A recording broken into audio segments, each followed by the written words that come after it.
இன்னைக்கு நம்ம எங்கே வந்திருக்கோம் அப்படின்னா திருப்பூர் வடக்கு சட்டமன்ற தொகுதிக்கு வந்திருக்கோம்.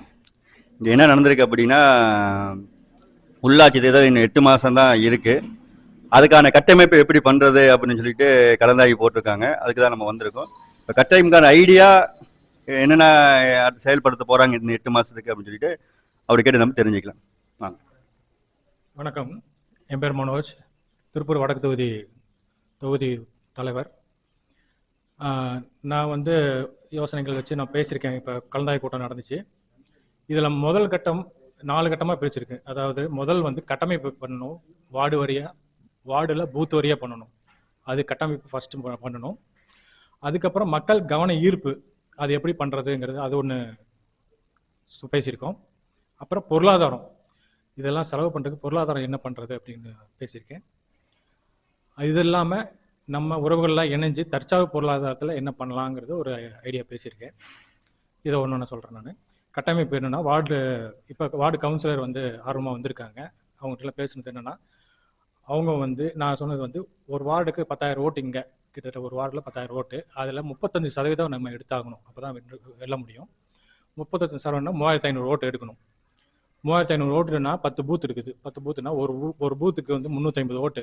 அதாவது ஒரு வீட்டுக்கு 2 ஓட்டுனா 125 வீட்டை வந்து அவங்க வந்து ஒரு பூத் பொறுப்பாளர் வாட்ஸ்அப் குரூப் வச்சு ஃபாலோ பண்ணணும்.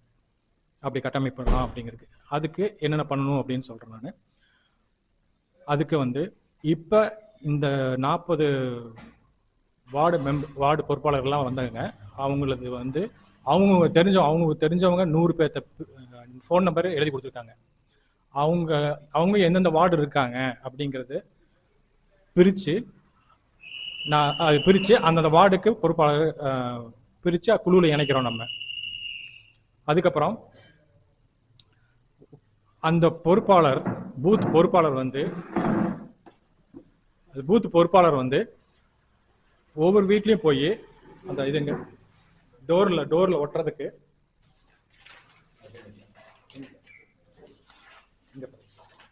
டோரில் ஒட்டுறதுக்கு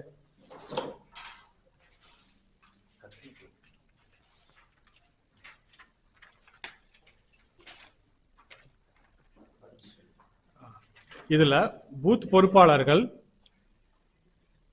ஒவ்வொரு வீடாக ஒரு உறவுமுறையால் உள்ளே போய் பேசும்போது எப்படி இருந்தாலும் பேச போவாங்க. உள்ளே போகும்போது இது மாதிரி டோரில் போயிட்டு அவங்க வந்து தகவல் வந்து போய் ஒட்டணும். என்னென்னா, இது மாதிரி வந்து பக்கத்தில் இருக்க எலக்ட்ரிஷியன் நம்பரு, லைன்மேன் நம்பரு, காவல் நிலையம் நம்பரு, ஆம்புலன்ஸு, அப்புறம் குடும்ப விழா வந்தால் உணவு தயாரிச்சிடணும்னா அதுக்கு உண்டான இது எல்லா சேவைகளும் நம்ம பண்ணுற மாதிரி, வீடு மாட்டுறாங்க அதுக்கெல்லாம் வாகனம் அரேஞ்ச் பண்ணி கொடுக்கறது, இது மாதிரி எல்லா தகவலும் அவங்க டோரில் போய் ஒட்டிட்டு நம்ம பொறுப்பாளர் எண்ணும் அதில் ஒட்டணும். இது மாதிரி ஒன்று பேசியிருக்குதுங்க. இதெல்லாம் கட்டமைக்கு இதெல்லாம் ஒன்று பண்ணணும். அடுத்தது மக்கள் கவன ஈர்ப்புக்கு என்ன பண்ணணும்னா, நாங்கள் இப்போ பேசினா என்னென்னலாம் செய்யலாம் அப்படின்னா, குறைந்த விலையில் தரமான உணவு கொடுக்கலான்னு ஒரு திட்டம் இருக்குங்க. இது மாதிரி வந்து வச்சுக்கிட்டு கலவை சாதம் வந்து மதிய நேரத்தில் காலையும் இரவும் வந்து இட்லி கொடுக்கலாம் அப்படிங்கிற மாதிரி ஒரு திட்டம் வச்சுருக்காரு. இதில் எந்த அளவுக்கு தரமாகவும் ஒரு முட்டையும் சேர்த்து வைக்கலாம், இல்லை சுண்டல்லாம் சேர்த்து வைக்கலாம் அப்படிங்கிற மாதிரி திட்டங்கள்லாம் இருக்குது. இது மாதிரி வந்து குறைந்த விலையில் அதில் வர ஒரு 10 ரூபா லாபம் வருதுன்னா அது வந்து அந்த பூத் பொறுப்பாளர்கள் சம்பளம் ஆயிடுச்சு. அது மாதிரி சம்பளத்துக்கே உட்கார வச்சு பண்ணலாம். ஒரு தெரு ஓரத்தில் டேபிள் போட்டு ஒரு நல்ல இது மாதிரி போட்டு பதாகை வச்சு தற்சார்பு பொருளாதார கொள்கை அப்படிங்கிறது பண்ணலான்னு ஒரு திட்டம் இருக்குங்க. இதில் வந்து இன்னொன்று பேசியிருக்கோம், அது செயல்படுத்தணும். என்னென்னா, குடிநீர் இலவசம். ஒரு 100 லிட்டர் குடிநீர் வந்து நம்ம உறுப்பினருக்கு நாம் தமிழ் உறுப்பினருக்கு 100 லிட்டர் தண்ணி இலவசமாக கொடுக்கலாம். உறுப்பினர் ஆகியிருக்காங்க, அவங்க சந்தாவும் கொடுக்குறாங்க. அதனால வந்து அவங்களுக்கு குடிநீர் கொடுக்கலாம் அப்படின்னு திட்டம்ங்க. அப்புறம் மண்டலம்னா 5 வார்டு 6 வார்டு சேர்ந்து ஒரு மண்டல வாரியாக இலவச மருத்துவம் ஒரு முகாம் நடத்தி மருத்துவ இலவசமாக பண்ணலாம். இப்போ அதில் இருக்க டோக்கன் வந்து ஒரு வார்டு பொறுப்பாளர்கிட்ட நான் ஒரு 100 டோக்கன் கொடுத்தோன்னா அவர் 100 பேத்துக்கு கொடுத்து வாங்க இலவசமாக பார்த்துக்கங்கன்னு அவர் கொடுப்பார். அது மாதிரி திரட்டி பண்ணலான்னு தான் ஒரு திட்டம் இருக்குது 2 மாதம் கழிச்சு. அப்புறம் மரம் செடி பராமரிக்கிறது, மியாவாக்கி முறையில் குறுங்காடு வளர்த்துறது, இதெல்லாம் பண்ணலான்னு ஒரு திட்டம் இருக்குங்க. அப்போ அரசு பள்ளி, பேருந்து நிலையங்கள், அரசு மருத்துவமனைகள் இதெல்லாம் பராமரிக்கணும் அப்படிங்கிற ஒரு திட்டம் இருக்குதுங்க. அப்புறம் வேலைவாய்ப்பு சேவை மையம், வேலைவாய்ப்பு வந்து எங்ககிட்ட கம்பெனியெல்லாம் வந்து பதிவு பண்ணுறாங்க எங்ககிட்ட.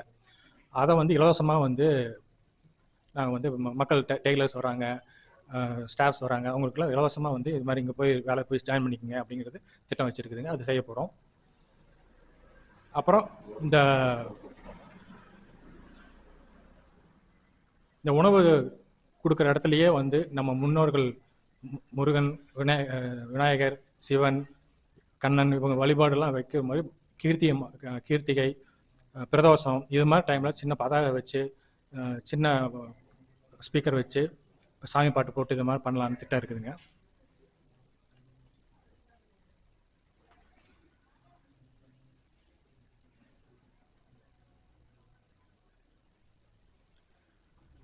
அப்புறம் சில இடத்துல எங்கள் பகுதியில் சில இடத்துல நீர் பற்றாக்குறை இருக்குது.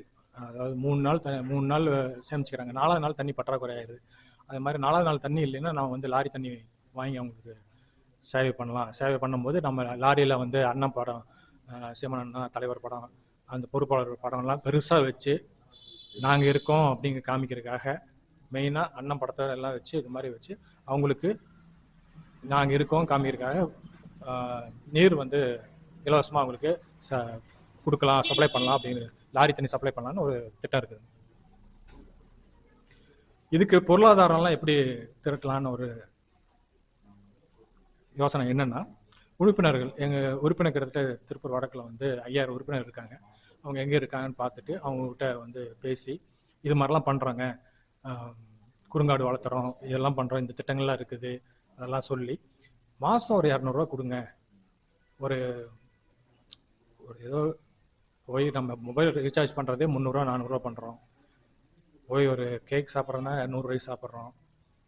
இதெல்லாம் எப்படியோ செலவு பண்ணுறோம். ஒரு 200 ரூபா வந்து நம்ம இதுக்காக நம்ம செலவு பண்ணணும். அதுலேயும் அவங்களுக்கு வந்து தண்ணி இலவசமாக கொடுத்துட்றோம், மருத்துவம் இலவசமாக கொடுத்துட்றோம், இதெல்லாம் பண்ணுறோம். அதில் மீதி இருக்கிற வச்சு குறுங்காடு வளர்த்துறது இதெல்லாம் பண்ணுறோம் நம்ம அப்படிங்கிற திட்டம் இருக்குது. இதெல்லாம் போய் பேசணும். இதுதான் வந்து நம்ம வந்து மக்கள்கிட்ட நாம் தமிழர் கட்சியை கொண்டு போய் சேர்த்துறதுக்குண்டான வழி. இது மாதிரி போய் பேசணும் அப்படின்ட்டு நான் வார்டு பொறுப்பாளர்கிட்ட பேசியிருக்கோம்.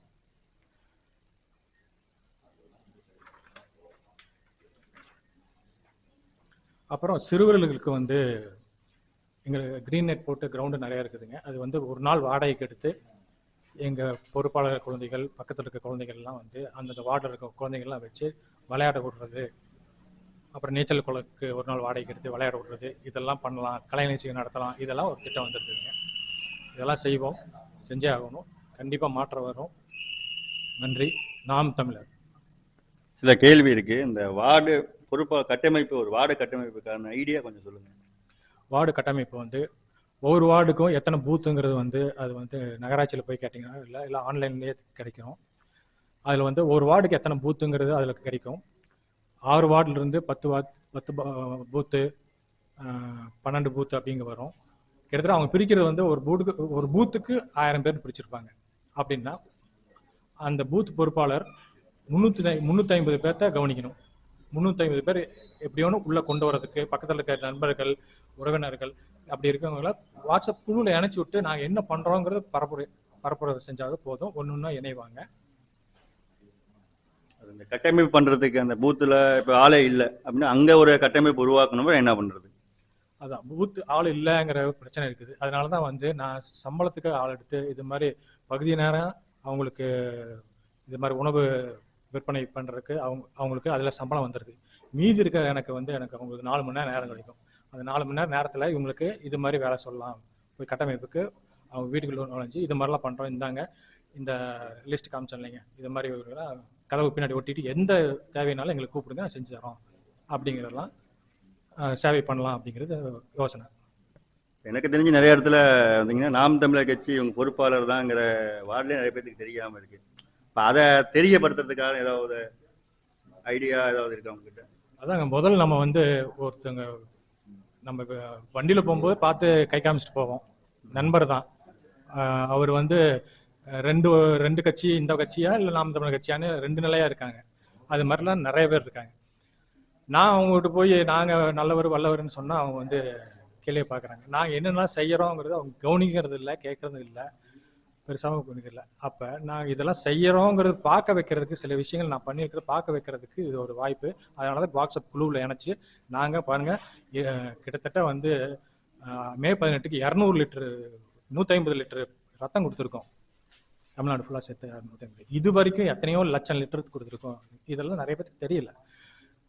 அப்புறம் கிட்டத்தட்ட 80 லட்சம் ரூபாய் லஞ்சம் கொடுத்தது திருப்பி வாங்கி கொடுத்துருக்கோம்.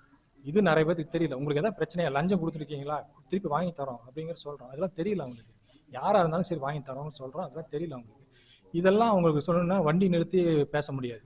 அதனால அவங்க வீட்டுக்குள்ளே உள்ளே போகிறதுக்கு ஒரு வாய்ப்பு என்னென்னா, இது மாதிரி வந்து அவங்க வீட்டு விசேஷம், தம்பி எனக்கு வந்து எனக்கு சமையல்காரரை அரேஞ்ச் பண்ணி கொடுப்பா, வீட்டில் மின் பிரச்சனை, எனக்கு எலக்ட்ரிஷியன் அரேஞ்ச் பண்ணி கொடுப்பா அப்படிலாம் சொல்கிறாங்க. எனக்கு அழைப்பாங்க. அப்படிங்கும்போது நான் போய் யதார்த்தமாக பேசும்போது இது மாதிரி இருக்குது, குழுவில் இணைச்சி விட்டு நாங்கள் பண்ணுற நல்ல விஷயத்த அந்த குழுவில் பகிரும் போது இது ஒன்று பண்ணுறாங்கன்னு கவனிக்கிறாங்க, பேசுகிறாங்க. இது இல்லாமல் இந்த மாதிரி முகாம் நடத்தும் போது வாங்கன்னு சொல்லி கூப்பிட்றோம். இது இல்லாமல் சில தற்சவ பொருள் எல்லாம் வந்து ஒரு மண்டபத்தில் வச்சு சில இதெல்லாம் பண்ணலான் இருக்கும். அப்போ குடும்ப விழா மாதிரி வாங்கன்னு ஒரு இன்விடேஷன் கொடுத்து அழைக்கலான்னு ஒரு திட்டம் இருக்குது. ஓகே, நன்றி ஐயா. தொடர்ந்து நாம் தமிழர் கட்சி திருப்பூர் வடக்கில் சிறப்பாக செயல்பட்டு வருது. பல போராட்டங்களும் நடத்தி பல மக்கள் போராட்டங்கள் நடத்தி கொண்டு இருக்காங்க. இன்னும் இந்த கட்சி வளர மீண்டும் இந்த அடுத்த கட்டத்துக்கு கொண்டு போகிறதுக்கான வாழ்த்துக்களும் தமிழர் சார்பாக வாழ்த்துக்கள். நன்றி.